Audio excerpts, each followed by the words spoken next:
अब तुम लोगों ने अपने घरों से तो साधु बनना बंद कर दिया है, तो हम जैसे नालायक ही साधु तो तुम्हें मिलेंगे।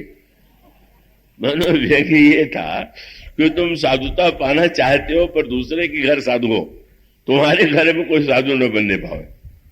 मानो इसका अर्थ है कि सचमुच हमारे जीवन में अगर संत को पाने की अभिलाषा है तो संतत्व अच्छी वस्तु है अगर दूसरे के घर में हो, और संतत्व बुरा है अगर अपना बेटा संतत्व की ओर बढ़ने लग जाए। मानो यह जो विरोधाभास है, तो इसलिए इसका तात्पर्य है कि अगर की आवश्यकता का अनुभव हो तो कहां नहीं मिलेगा संत।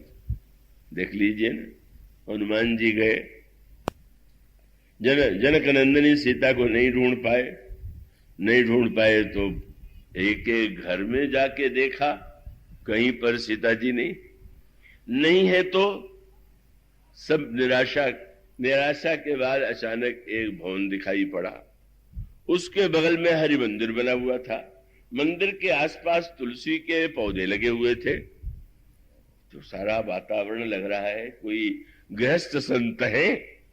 लेकिन प्रश्न आ गया, लंका निश्चर निकर निवास, यहां कहां सज्जन कर वास? ये लंका राक्षसों की नगरी, भला यहां कहां सज्जन मिलेगा? हनुमान जी को उत्तर तुरंत मिल गया, नहीं ये भ्रम न पालना कि लंका में संत नहीं मिलेगा। और आप देखेंगे जिन विभीषण को भगवान ने संत की उपाधि दिया और ये कहा तुम सारिखे संत प्रिय मोरे, धरऊ देह नहीं आन निहोरे, वो विभीषण मिल गए, लंका में मिल गए। और हनुमान जी जिन सीता जी को नहीं ढूंढ पाए, लंका वाले संत की कृपा से उनको सीता जी का दर्शन हुआ। मानो हनुमान जी ने तो लौट करके हनुमान जी से प्रभु ने पूछा, तुम तो लंका में गए, तुमने तो विभीषण को उपदेश दिया, रावण को उपदेश दिया, अब रावण जैसे व्यक्ति तुम्हारे उपदेश का लाभ नहीं ले पाए, भीषण ने लाभ लिया, पर तुम तो द्वितीय कथावाचक हो। हनुमान जी ने कहा, महाराज मैंने जितनी शिक्षा दूसरों को दी उससे अधिक शिक्षा स्वयं मुझे मिली। क्या? मैंने जब विभीषण के भवन को देखा और मुझे ये लगा कि लंका में संत नहीं हो सकता, और जब विभीषण से भेंट हुई और उनसे मैंने कहा कि सीता जी को हम खोज के थक गए, नहीं मिली, और उन्होंने युक्ति बता दिया, तो मुझे उत्तर मिल गया कि देखो भारत का संत नहीं ढूंढ पाया, लंका के संत ने बतला दिया। उत्तर और आगे मिल गया, विभीषण की बताई गई युक्ति से लंका में पहुंच, अशोक वाटिका में पहुंच गए, और वहां बैठ करके रावण भी आया। रावण ने जनक नंदिनी को लोभ और भय दिखाने की चेष्टा किया। किशोरी जी ने उसको कठोर से कठोर शब्दों में फटकारा, और सठ सूने हरि आने से मोही, अधम लज्ज लाज नहीं तो ही, इस तरह से कठोर शब्दों में भर्त्सना की। रावण तलवार लेकर के मारने चला। मंदोदरी ने रोक दिया, पर रावण ने राक्षसियों से कहा, तुम डराओ, अगर 1 महीने में इस राजकुमारी ने मेरी बात नहीं मानी तो मैं इसका सिर काट दूंगा। रावण चला गया। राक्षसियां कठोर वेश बना करके सीता जी को डराने लगे। हनुमान जी को बड़ी चिंता हुई। एक संत तो मिल गया, उसने युक्ति तो बता दिया, पहुंच भी गए, लेकिन ये राक्षसियां चारों ओर से घेरे हुए बैठी हैं, मैं क्या करूं? पहले रावण आ गया, रावण चला गया तो राक्षसियां घेरे हुए हैं।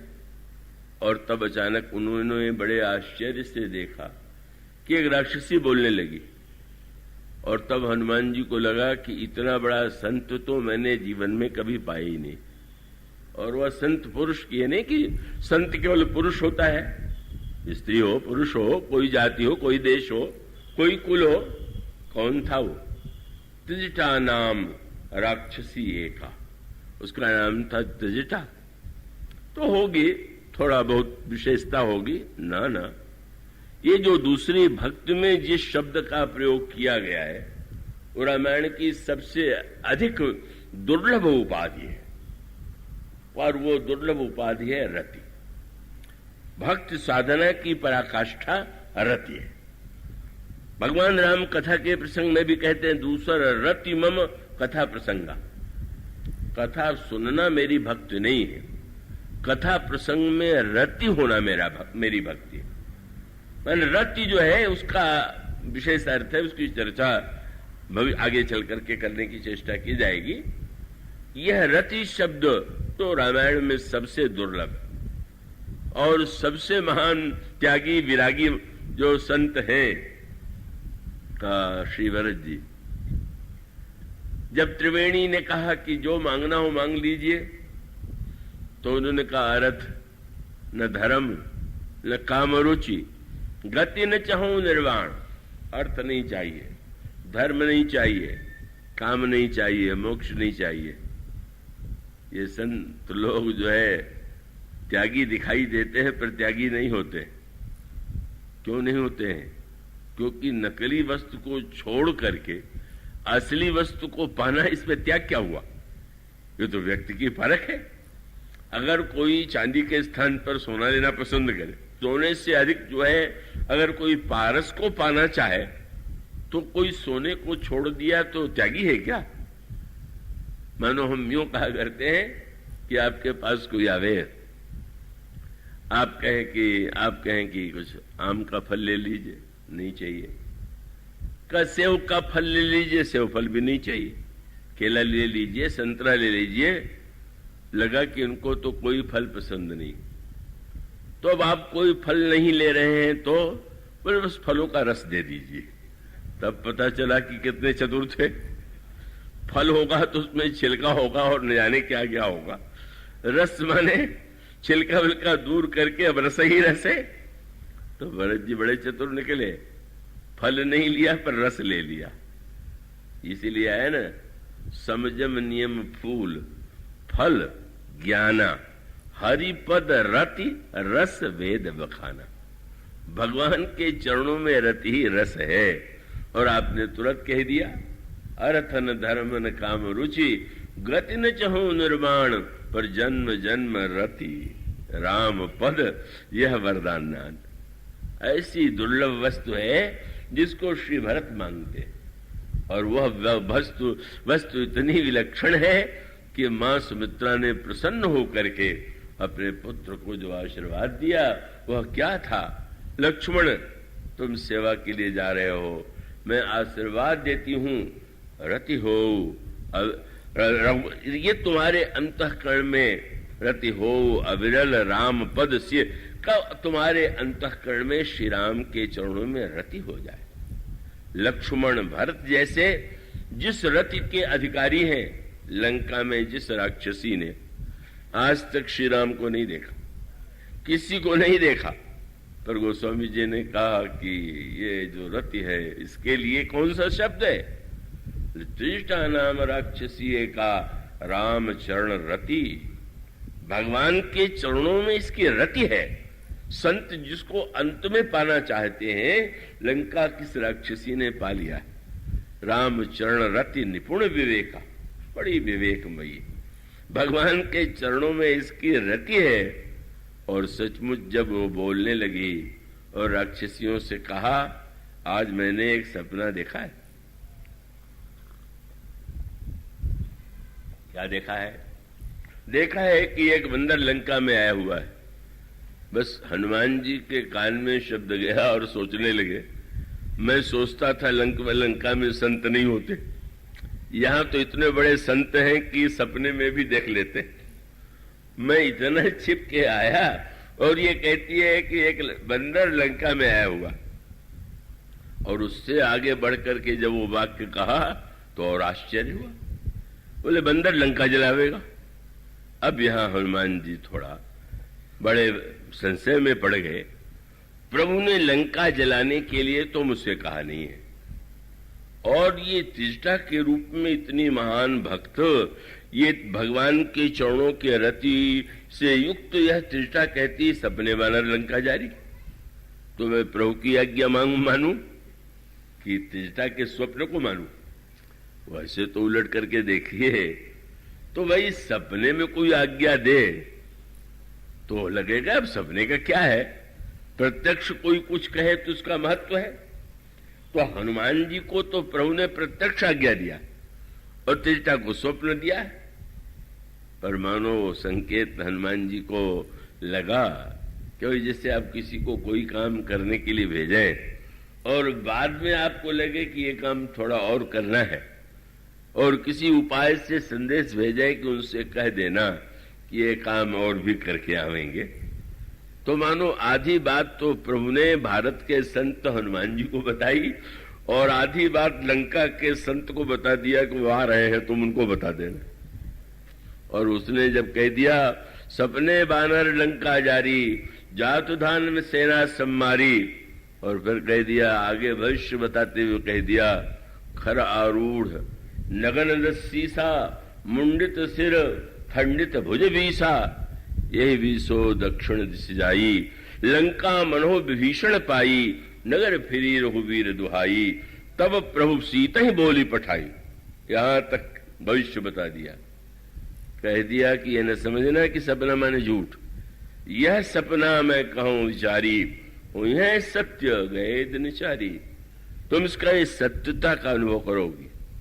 और इसीलिए हनुमान जी इस चिंता में पड़े, इन संत की के स्वप्न को प्रमाण माने कि अपने प्रत्यक्ष को प्रमाण माने। पर जब रावण की सभा में बंदी बना करके ले जाए गए, रावण मारने के लिए आज्ञा देता है और विभीषण रोक देते, पर रावण ने विभीषण की बात को मान करके कहा कि मैं मृत्युदंड तो नहीं दूंगा, पर दंड तो इसको दिया जाएगा। क्या बोले, इसके पूंछ में कपड़ा लपेटो, घी तेल डाल करके बिल्कुल भिगो दो और आग लगा दो। हनुमान जी ने प्रणाम किया, बोले त्रिजटा देवी का स्वप्न ही ठीक था, क्योंकि अब कह दिया उन्होंने लंका बंदर जलावेगा, मैं आग कहां से ले आता, कपड़ा घी तेल कहां से ले आता, सारा प्रबंध भगवान ने रावण से करा दिया। धन्य है त्रिजटा, जिसको इतना अलौकिक ज्ञान है कि वह अलौकिक ज्ञान सचमुच त्रिजटा का जो अद्वितीय चरित्र है, अद्भुत, इतना उसका प्रवेश है योग में, ध्यान में, भक्ति में, और उसका एक बड़ा स्वतंत्र प्रसंग है। मानो इसका अर्थ यह है कि अगर हमें संत नहीं मिलता तो सच बात तो यह है कि हमें संत की आवश्यकता नहीं। अगर संत की आवश्यकता होगी तो संत तो मिल ही जाएगा, कहीं न कहीं किसी न किसी रूप में संत प्राप्त हो जाएगा। और तब संत के द्वारा जो वस्तु मिलती है वह क्या है? भगवान की कथा। प्रथम भक्ति संतर कर संगा, दूसर रति मम कथा प्रसंगा।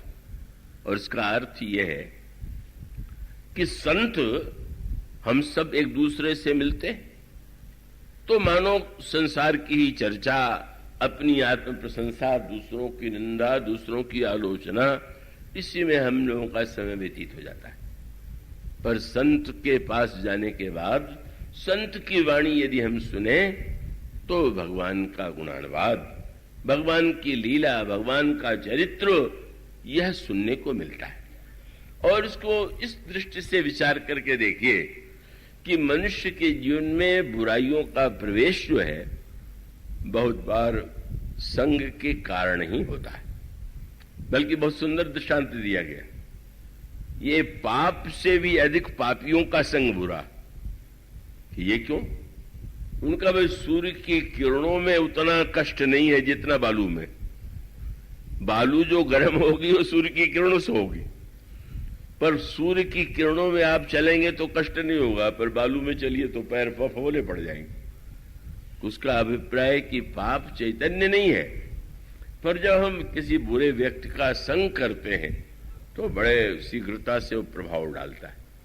तो ये जो संग के द्वारा मनुष्य के जीवन में दोष उत्पन्न होता है, उसका विनाश कैसे होगा? संग से। जैसे लोहे से लोहे को काटते हैं, इसी प्रकार से कुसंग से जो बुराइयां उत्पन्न होती हैं, सत्संग के द्वारा उन बुराइयों को मिटाया जा सकता है। इसलिए का मानो प्रथम भक्त संतन कर संगा, दूसर रति मम कथा प्रसंगा। कथा क्या है? कथा का तात्पर्य क्या है ना, उस दृष्टि से देखे। गोस्वामी जी ने बड़ी अद्भुत बात कह दी और वह वाक्य है, हरि अनंत हरि कथा अनंता, कहीं सुनहि बहुविधि सब संता। हरि अनंत है, हरि कथा अनंत है। अब कथा अनंत क्या है? श्री राम के रूप में आप देखेंगे उनका अयोध्या में प्राकट्य हुआ, उसके पश्चात किशोर अवस्था, विवाह हुआ, वनवास हुआ, रावण का वध हुआ, आकर के सिंहासन पर बैठे। इतिहास तो इतना ही है, तो अनंतता क्या हो गई इसमें? कथा अनंत है, ये बात रामायण में बार बार कही गई। तो अनंतता क्या है? इसीलिए वो तो कोई मूढ़ बुद्धि व्यक्ति ने जब देखा रामायण के विशाल ग्रंथ को, तो उसने कहा कि ये किसने लिखा है? बोले तुलसीदास जी ने। क्या लिखा है? बोले राम रावण की बात। बोले राम रावण की बात तो इतने संक्षेप में कही जा सकती है, इसके लिए इतने बड़े पोथे की आवश्यकता थी क्या? और उसने जो संक्षेपीकरण किया वो आपने सुना होगा। उसने कहा रे रामायण का इतिहास तो इतना ही है कि राम एक रावण ना, एक क्षत्रिय एक बाभन्ना, उनसे उनकी भई लड़ाई, उनने उनकी नारी चुराई, उनसे उनकी भई लड़ाई, तनिक बाद की बात अन्ना, तुलसी लिख गए पोथन्ना। इतनी सी तो बात थी और इतना बड़ा ग्रंथ लिख दिया गया। और उसके बाद भी गोस्वामी जी को संतोष नहीं होता है। वो कहते हैं मैंने जो लिख दिया है वो समाप्ति नहीं है, ये तो हरि अनंत हरि कथा अनंता। कथा अनंत का बड़ा गहरा अर्थ, ये कोई काव्य नहीं है, अतिशयोक्ति नहीं है। आप गहराई से विचार कीजिए, कथा केवल इतिहास की घटनाएं नहीं होती। कथा माने इतिहास में जो घटनाएं घटित हुई हैं। जब यह बात कही जाती है कि भगवान राम साक्षात परब्रह्म परमात्मा है और मनुष्य बनकर के वो संसार में अपनी लीलाओं के द्वारा जीव को धन्य करते हैं, तो इसका अर्थ है कि लीला को केवल घटना के रूप में नहीं, उद्देश्य के रूप में देखना ही विवेक है। तो कथा क्या है? कथा अनंत इसलिए होगी कि आपके सामने जितने व्यक्ति हैं सबके लिए कथा का अलग अलग रूप है, और आपके सामने भी जीवन की विभिन्न परिस्थितियों में कथा का अलग अलग अर्थ है। जैसे भगवान अनंत है वैसे कथा अनंत है। और वो जो अनंत कथा है, संत क्या करता है?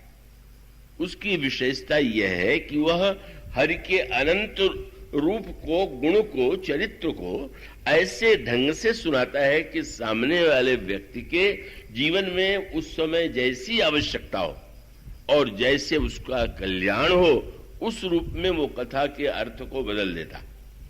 जिसको कथा कहते हैं उसका अर्थ ये नहीं हुआ कि वो शब्द से सुना देगा। अब अगर आप, क्या एक बार एक सज्जन ने कहा तो आपकी पुस्तकें मैंने पढ़ी पर रामायण में मुझे नहीं मिली वो बातें, तो उन्होंने मान लिया कि वो जो लिखा गया है बस उतना शब्द का अर्थ दोहरा दिया जाए तो वो हुई बात। अब निंदा करने वाला कहेगा आपने मनमानी बात कह दिया, और झूठी प्रशंसा करने वाले कहते ही रहते हैं कि आपने तो जितना सोचा उतना तुलसीदास जी ने भी नहीं सोचा होगा। हम उनको बड़ा बुद्धिमान नहीं मानते कि वो हमको उपाधि दे रहे हैं कि मैं तुलसीदास जी से अधिक बुद्धिमान हूं। वस्तुतः भगवान का गुण ही अनंत है, पर उस अनंत गुण में किस समय, किस जीवन में किस अर्थ की आवश्यकता है, इसका बड़ा महत्व है। और यही भूमिका संत की है। इसका अभिप्राय कि जैसे किसी वैद्य के पास अनगिनत दवाइयां हैं, लेकिन वो दवाइयों में यह नहीं देखता है। आप मान लीजिए किसी दवा के दुकान में जाएं और वहां जाकर के दुकानदार पूछे कि कौन सी दवा चाहिए, और आप कहें कि जो आपके दुकान में सबसे महंगी दवा हो दे दीजिए, तो मुंह देखने लगेगा दुकानदार को भी आया हुआ है कि रोगी आया हुआ है। रोगी महंगी और सस्ती नहीं देखेगा, उसके रोग को मिटाने के लिए जैसी दवा चाहिए वो दवा चाहे थोड़े से पैसे की हो या वो बहुत मूल्यवान हो, इसका अर्थ यह है कि मनुष्य का जो मन है वो रोगग्रस्त है, उसमें अनेक समस्याएं हैं। और संत या सदगुरु की भूमिका यह है कि वह निर्णय करे कि किस औषधि के द्वारा, और वो औषधि उसके पास सबसे बड़ी कौन सी है? भगवान की कथा। भगवान की कथा की औषधि बस श्रीमद् भागवत में, रामायण में, सर्वत्र अगर कोई वस्तु सर्वश्रेष्ठ है तो वो कथा है। और इसीलिए श्रीमद् भागवत के प्रसंग में आपने अगर सुना ही होगा, उसमें कथा की कितनी महिमा गाई गई। यहां तक वर्णन आता है कि जिस समय सुखदेव जी परीक्षित को कथा सुनाने बैठे, उस समय देवता अमृत लेकर के आए और कहा, परीक्षित तुम इस अमृत को पी लो, सुखदेव जी हम लोगों को कथा सुना दे। फिर उन्होंने कहा, अरे कथा कसुधा लोके काचो का मणिर महान। कहां कथा और कहां अमृत, कहां कांच और कहां हीरा। कब? जब सही अर्थों में कथा कही जाए और सही अर्थों में उस कथा के जिस अर्थ की आवश्यकता, उस अर्थ को व्यक्ति ग्रहण कर ले। और इसलिए प्रत्येक परिस्थिति में आपके समक्ष जैसे भगवान अनेक रूपों में आते हैं, इसी प्रकार से कथा अनेक रूपों में आती है। अब हनुमान जी को आप देख लीजिए, इतनी बार कथा का प्रयोग करते हैं पर अर्थ बदल जाता है, भाव बदल जाता है, तात्पर्य बदल जाता है। हनुमान जी तो सर्वदा कथा के रूप में दिखाई देंगे।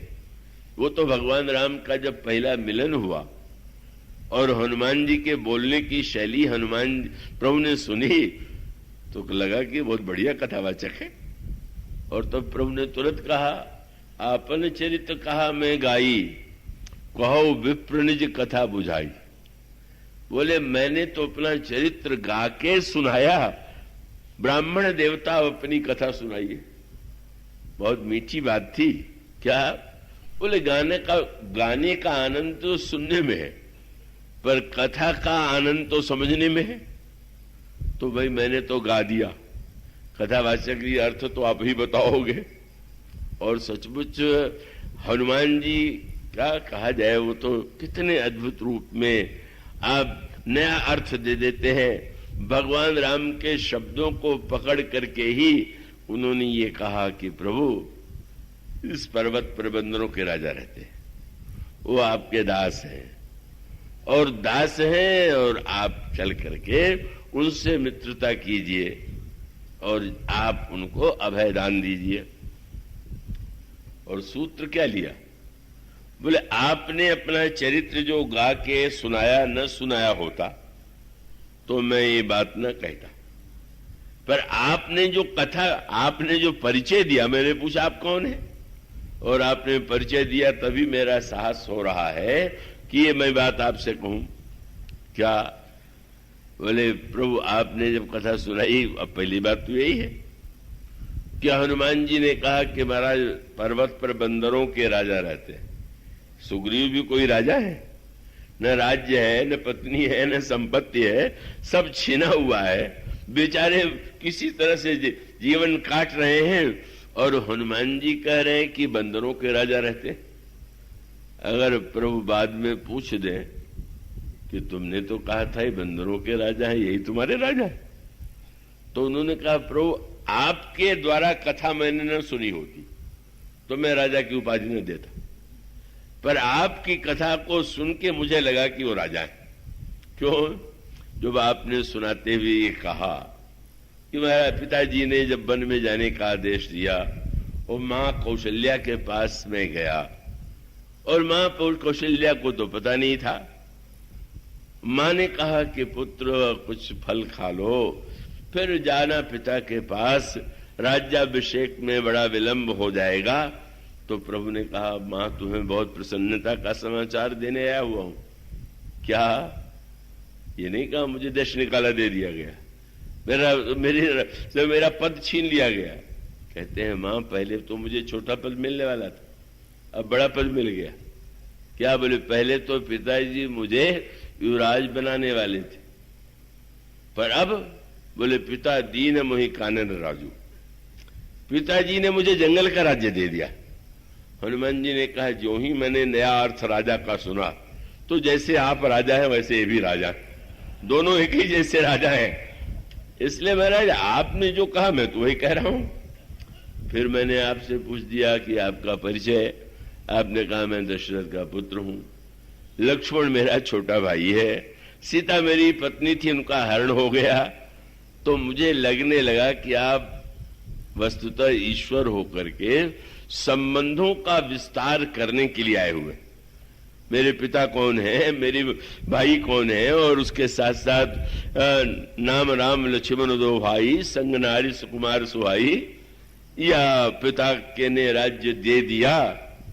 पिता दीन वही कानन राजू की जगह भगवान राम ने कहा, हम पितु वचन मानी बनाए। तो हनुमान जी को लगा कि प्रभु आपके कहने से लगा कि सारे नाते आपको आपके जीवन में आ गए। पिता भी बता दिया, उसके साथ साथ पत्नी भी बता दिया, भाई भी बता दिया। पर मुझे लगा कि एक कमी रह गई कि आपने ये नहीं बताया कि आपका दास कौन है। तो मैं सोचता हूं कि अब सुग्रीव कोई दास बना लीजिए, वो कमी भी तो पूरी हो जाए। सो सुग्रीव दास तो अहि, और चल करके आप पहले तो एक मित्र चाहिए तो उन्हें मित्र बना लीजिए। तो दास बनावे कि मित्र बनावे? बोले है तो वो दास। सो सुग्रीव दास तव है, लेकिन तेईसन नाथ मैत्री कीजिए। दास सुग्रीव को अगर आप दास बनावेंगे तो आपकी क्या महिमा है। दास को अगर आप मित्र बना ले तो आपके गौरव के अनुकूल है। प्रभु ने कहा उसके बाद, उनका महाराज तब दास का पद खाली हो जाएगा, वो स्थान मुझे दे दीजिएगा, सब नाते पूरे हो जाएंगे। ऐसे ढंग से प्रभु से बात रखी कि सुन करके प्रभु मुस्कुराने लगे। कथावाचक को तो ऐसा, अस कही सकल कथा समुझाई, लिए दुओ जन पीठ चढ़ाई। ऐसी कथा की व्याख्या किया कि एक बार भी प्रभु नहीं कर पाए। कथा जीव को भगवान से मिलाती है। हनुमान जी ने जब मित्रता कराई तो भी कथा सुनाई, पर वही हनुमान जी जब बाली का वध हो गया, सुग्रीव राजा हो गए और विषय में भूल गए भगवान के कार्य को कि सीता जी का पता लगाना है, तो फिर वही हनुमान जी और आप पहुंच गए सुग्रीव के पास। सुग्रीव ने स्वागत किया। आप कैसे कष्ट किया, उनको अच्छा तो नहीं लगा। वो तो राग रंग में मस्त हो रहे थे। उन्होंने कहा मेरा थोड़ा कथा भी तो सुनना चाहिए। तो कथा तो आप पहले सुना चुके हैं। बोले आज नई कथा सुनाऊंगा। और तब गोस्वामी ने लिखा कि हाँ, पवन सुत हृदय विचारा, राम काज सुग्रीव विशारा, निकट जाई चरणन शरणावा, चारु विधि। राजनैतिक कथा कही। पहले जो कथा कही थी उसमें प्रेम भक्ति की विशेषता थी। गोस्वामी जी कहते चारु विधि कही कथा सुनाई, कथा का अर्थ बदल दिया। राजनीति में 4 साम दाम दंड भेद। हनुमान जी ने कहा याद कीजिए, प्रभु ने आपको मित्र बनाया तो मित्र के साथ मित्रता का व्यवहार करना। प्रभु ने यह भी तो कहा था कि ऐसा कुमित्र जो मित्र के संकट में काम न आवे उसे भुला देना चाहिए, छोड़ देना चाहिए। तो आपने विचार करके सोचा कि प्रभु ने वाक्य क्यों कहा था? आपके लिए उपदेश था। आप विचार कीजिए कि उन्होंने मित्र का क्या धर्म बताया और फिर ये कहा कि आप सोचिए, आपने उनकी केवल उनसे मित्रता किया और उन्होंने आपको किष्किंधा का राज्य दे दिया। कितनी बड़ी सफलता है। जब केवल आपने ये कहा कि सीता जी को मिला देंगे और उतने में उन्होंने किष्किंधा का राज्य राजा बना दिया, तो मिला दीजिएगा तो सोचिए कितना लाभ हो सकता है। लोभ भी दिखा दिया पर उतने नहीं छोड़ा, राजनीति और बढ़ी आगे। आपने एक बात ध्यान में रखा, जब बाली का वध किया तो राज सिंहासन आपको तो दिया, लेकिन युवराज आपके बेटे को नहीं बनाया, बाली के बेटे को बनाया है। बड़े राजनीतिज्ञ हैं, अगर वो चाहते तो राजा आप है तो आपका बेटा युवराज बने, पर अंगद को इसीलिए बनाया है क्योंकि उनको संतुलन बनाए रखना है। और उनके मन में योजना होगी कि आवश्यकता पड़े तो सुग्रीव के स्थान पर बाली के बेटे को बैठा दे। अब तो बेचारा अर्थ सुनते ही घबरा गया, पर अंतिम अर्थ हनुमान जी ने जो किया उसके मारे तो प्राण ही सूख गया। उसने हनुमान जी ने तुरंत कहा, आपने ध्यान दिया बाली पर जब बाण चलाया था तो बाण कहां गया? बोले वो लौट करके प्रभु के तरकस में आ गया। क्यों आ गया? बाण को तो वहीं रहने जाना चाहिए। सुग्रीव ने कहा, आपने अर्थ ये बताया था कि भगवान अपने भक्त को दूर भेजते नहीं, भेजते हैं तो बुला लेते हैं। तो बाण उनका भक्त है, पहले भेजा और बुला लिया। बोले नहीं, वो भी एक अर्थ है, पर इस समय दूसरे अर्थ का भान मुझे हो रहा। क्या? बोले लगता है कि वो बाण उन्होंने आपके लिए रख छोड़ा है कि अगर ये भी बाली के समान आचरण करे तो इसको भी इसी से मारेंगे। बस सुनते ही इतना डरने लगा। सुन सुग्रीव परम भय माना। कथा निर्भय भी बनाती है और भयभीत भी बनाती है। निर्भय तब बना दिया जब वो बाली के डर से डरे हुए थे, और भयभीत तब बना दिया जब भगवान के भय को भूल गए। दोनों की आवश्यकता है। भगवान से डरता रहे और संसार से निडर हो जाए। बोले जब भी दुरुपयोग हुआ ऐसे यह मानो इतने रूप में कथा आपके हर प्रश्न का, हर परिस्थिति का, हर समस्या का समाधान भगवान की कथा देती है, और संत उसी के माध्यम से जीव को संदेश और प्रेरणा देता है।